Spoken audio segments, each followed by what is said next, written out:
फिर जंग खत्म हो गई और हिंदुस्तान की आज़ादी बिल्कुल यकीनी हो गई।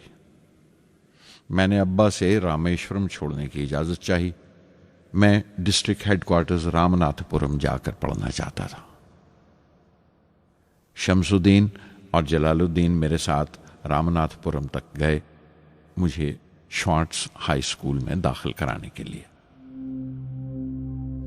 जाने क्यों वो नया माहौल मुझे रास नहीं आया। रामनाथपुरम बड़ा मसरूफ शहर था और करीब 50,000 की आबादी थी, लेकिन रामेश्वरम का सुकून और इत्मीनान कहीं नहीं था। घर बहुत याद आता था और घर लौटने का कोई मौका मैं छोड़ता नहीं था। श्वार्ट्ज हाई स्कूल में दाखिल होने के बाद एक 15 साल लड़के के तमाम शौक जो हो सकते थे मेरे अंदर जाग उठे। मेरे टीचर अय्या दुराई सोलोमन बेहतरीन रहबर थे, गाइड, उस नौजवान जहन के लिए जिसके सामने जिंदगी की बेशुमार मुमकिनात खुलने वाली थी।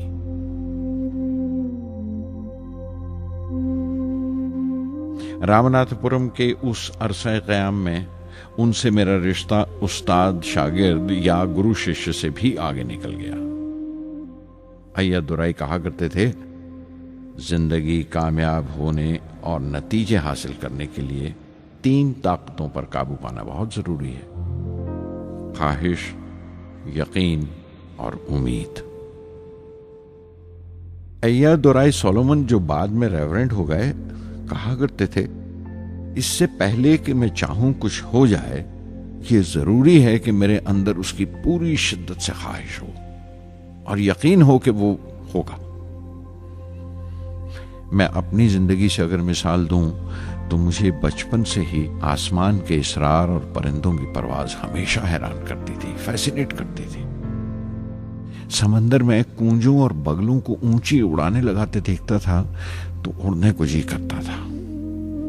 मैं एक सादा लोग गांव ही का लड़का तो था, लेकिन मुझे यकीन था कि एक दिन मैं जरूर उन कूंजों की तरह बुलंद उड़ाने लगाऊंगा, बुलंदी पर परवाज करूंगा।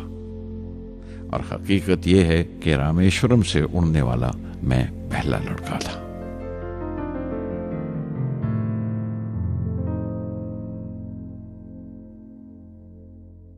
श्वार्ट्ज स्कूल में तालीम खत्म करते करते मेरे अंदर खुद एतमादी बस चुकी थी और मुझे यकीन था कि मैं जरूर कामयाबी हासिल करूंगा। मैं तालीम आगे जारी रखूंगा, उसमें कोई दूसरा ख्याल नहीं था। सन 1950 में मैं इंटरमीडिएट पढ़ने के लिए सेंट जोसेफ कॉलेज ट्रिची में दाखिल हो गया। जब बीएससी डिग्री के लिए मैंने सेंट जोसेफ कॉलेज में दाखिला लिया तो हायर एजुकेशन के माने सिर्फ इतने ही जानता था। ये नहीं जानता था कि हायर एजुकेशन के लिए कुछ और भी हो सकता है। न ये जानता था कि साइंस पढ़ के फ्यूचर के लिए और क्या मौके हासिल हो सकते हैं। बीएससी पास करने के बाद ही जान पाया कि फिजिक्स मेरा सब्जेक्ट नहीं था। अपने ख्वाब को पूरा करने के लिए मुझे इंजीनियरिंग में जाना चाहिए था। पता नहीं क्यों कुछ लोगों का ऐसा ख्याल है कि साइंस आदमी को खुदा से मुनकर कर देती है, लेकिन मेरे लिए तो साइंस एतमाद, विश्वास और रूहानी तस्कीन की वजह रही है। किसी तरह मैं MIT यानी मद्रास इंस्टीट्यूट ऑफ टेक्नोलॉजी के उम्मीदवारों की लिस्ट में तो आ गया, लेकिन उसका दाखला बहुत महंगा था। कम से कम 1,000 रुपए की जरूरत थी और मेरे अब्बा के पास इतने रुपए नहीं थे। उस वक्त मेरी अक्का, मेरी आपा जोहरा ने अपने सोने के कड़े और चेन बेचकर मेरी फीस का इंतजाम किया। मुझ पर उसकी उम्मीद और यकीन देखकर मैं पसीज गया।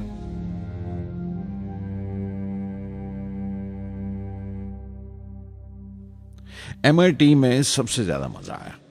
वहां 2 हवाई जहाज रखे देखकर, जो उड़ान से बरी कर दिए गए थे, मुझे उनकी तरफ एक अजीब सा खिंचाव महसूस होता था।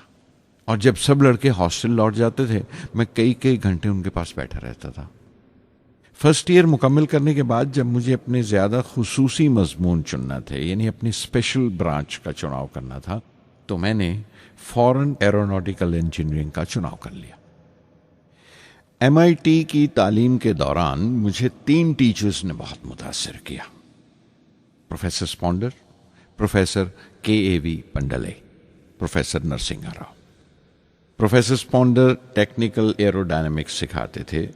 एरोनॉटिकल इंजीनियरिंग में दाखिले से पहले मैंने उनसे सलाह ली थी। उन्होंने समझाया था कि मुझे मुस्तकबिल का फैसला करने से पहले मुस्तकबिल की मुमकिनात के बारे में नहीं सोचना चाहिए, बल्कि सोचना चाहिए एक अच्छी बुनियाद के लिए और अपने रुझान और इश्तियाक के बारे में कि उसमें कितनी शिद्दत है, मेरे एप्टीट्यूड्स और एस्पिरेशन में कितनी इंटेंसिटी है। मैं खुद भी होने वाले इंजीनियरिंग स्टूडेंट्स से कहना चाहता हूं कि जब वो अपना स्पेशलाइजेशन का चुनाव करें तो ये देखें कि उनमें कितना शौक़ है, कितना उत्साह है और लगन है उस शोबे में जाने के लिए। प्रोफेसर KAV पंडले ने मुझे एरोस्ट्रक्चर डिज़ाइन सिखाया और उसका तज्जिया भी, विश्लेषण, एनालिसिस भी। वो बड़े खुशदिल और दोस्त टीचर थे और हर साल कोई ना कोई नया तरीका, नया नज़रिया लेकर आते थे कोर्स में। प्रोफेसर नरसिंह राव मैथमेटिशियन थे। वो एरोडायनेमिक्स की थ्योरी सिखाया करते थे। उनकी क्लास में दाखिल होकर मुझे मैथमेटिकल फिजिक्स बाकी तमाम सब्जेक्ट से ज़्यादा अच्छा लगने लगा। साध संगी हरि हरि नाम चित्तारा चित्तारा, साध संगी हरि हरि नाम चित्तारा,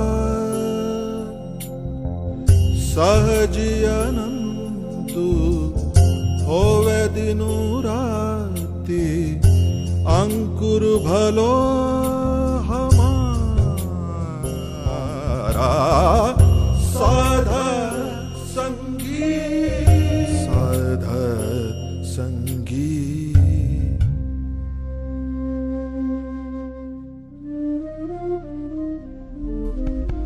गुरुपुरा भेटियो बड़ भागी, गुरुपुरा भेटियो बड़ भागी, जाको अंतु न परवारा, अंतु न परवारा,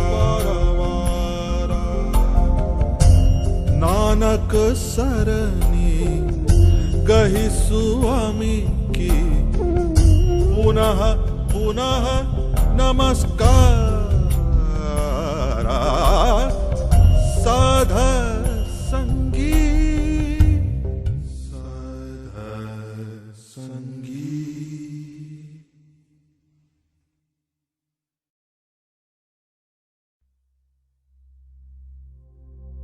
MIT से मैं बेंगलोर के हिंदुस्तान एरोनॉटिक्स लिमिटेड HAL में बतौर ट्रेनी दाखिल हो गया।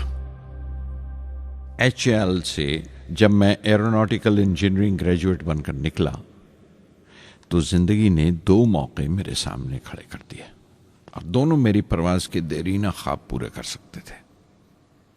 एक मौका था एयरफोर्स का, दूसरा मिनिस्ट्री ऑफ डिफेंस में directorate of technical development and production का।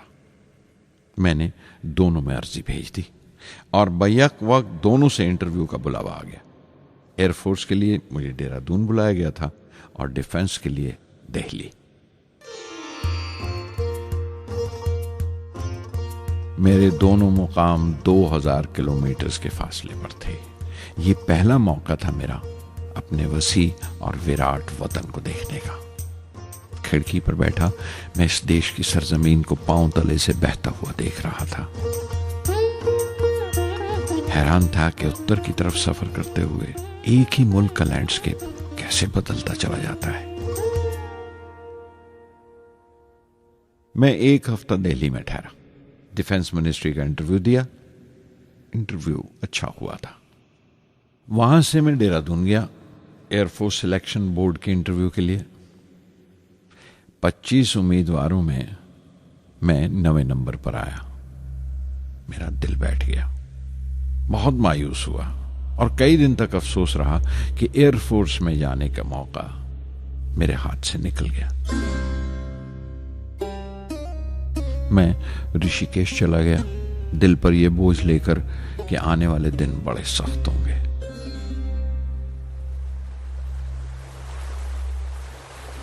गंगा में स्नान किया और फिर चलता हुआ पास की पहाड़ी पर शिवानंद आश्रम तक पहुंच गया। स्वामी शिवानंद से भेंट हुई। देखने में बिल्कुल गौतम बुद्ध लगते थे, सफेद दूधिया धोती और पांव में लकड़ी की खड़ाऊ।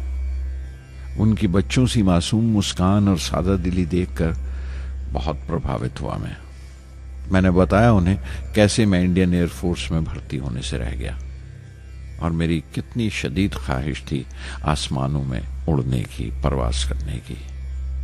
वो मुस्कुरा दिए और बोले, ख्वाहिश अगर दिलो जान से निकली हो, वो पवित्र हो और उसमें शिद्दत हो, तो उसमें कमाल की एक इलेक्ट्रोमैग्नेटिक एनर्जी होती है, एक बरकी मकनातीसी ताकत होती है।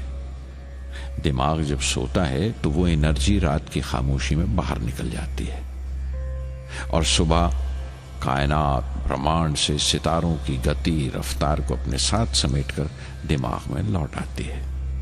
इसीलिए जो सोचा है उसकी सृष्टि अवश्य है, वो तख्लीक होगा।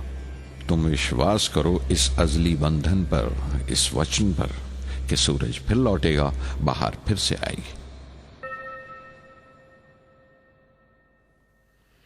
मैं दिल्ली लौट आया, डिफेंस से अपना इंटरव्यू का नतीजा दरियाफ्त किया। जवाब में मुझे अपॉइंटमेंट लेटर थमा दिया गया और अगले दिन से सीनियर साइंटिफिक असिस्टेंट मुकर्रर कर दिया गया, 250 रुपए की माहाना तनख्वाह पर। 3 साल गुजर गए।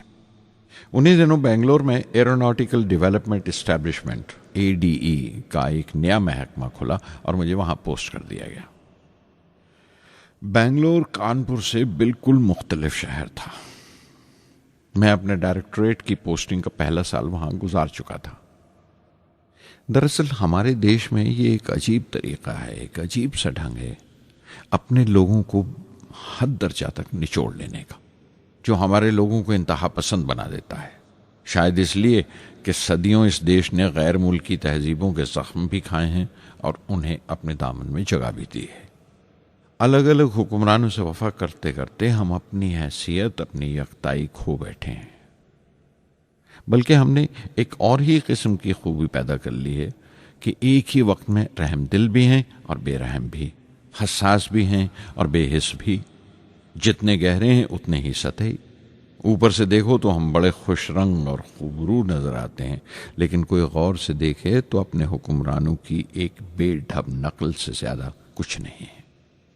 मैंने कानपुर में कल्ले में दबाए हुए पान वाले नवाब वाजिद अली शाह के नकलची बहुत देखे और बेंगलोर में फिरंगियों के अंदाज में कुत्ते की जंजीर थामे टहलते हुए साहिबों की कमी नहीं थी। बेंगलोर में रहकर मैं रामेश्वरम के सुकून और गहरे शांत वातावरण के लिए तरसता था।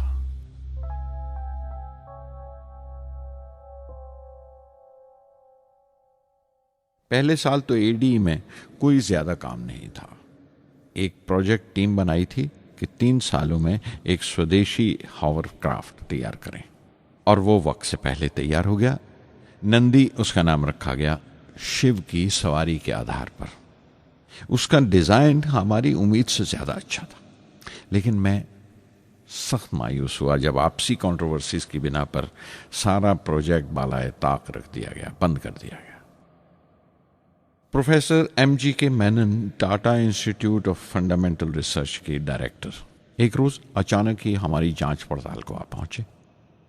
नंदी का जिक्र निकला। मुझसे पूछताछ करते हुए उन्होंने ख्वाहिश जाहिर की एक 10 मिनट की उड़ान के लिए। उसके 1 हफ्ता बाद की बात है। मुझे इनकुस्पार से बुलावा आ गया, the Indian committee for space research. मैं मुंबई चला गया रॉकेट इंजीनियर की पोस्ट के लिए इंटरव्यू देने।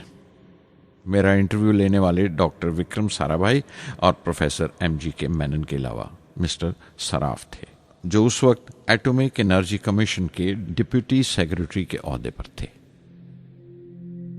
डॉक्टर सारा भाई की गर्मजोशी ने पहली ही मुलाकात में मेरा दिल मोह लिया।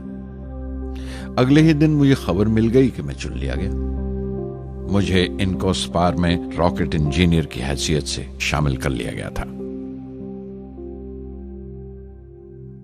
सन 1962 के देरीना हिस्से में कहीं इनकोस्पार ने थुम्बा में इक्वेटोरियल रॉकेट लॉन्चिंग स्टेशन बनाने का फैसला किया। थुम्बा केरला में त्रिवेंद्रम से परे एक दूर दराज के ऊंगते से गांव का नाम है। हिंदुस्तान में यह मॉडर्न रॉकेट बेस्ड रिसर्च की एक दबी सी इब्तदा थी, हल्की सी शुरुआत। उसके फौरन बाद ही मुझे 6 माह के लिए अमेरिका भेज दिया गया, नासा में रॉकेट लॉन्चिंग की ट्रेनिंग के लिए। जाने से पहले मैं थोड़ा सा वक्त निकालकर रामेश्वरम गया। मेरे अब्बा मेरी इस कामयाबी के लिए बहुत खुश हुए और मुझे उसी मस्जिद में ले जाकर शुक्राने की नमाज अदा की।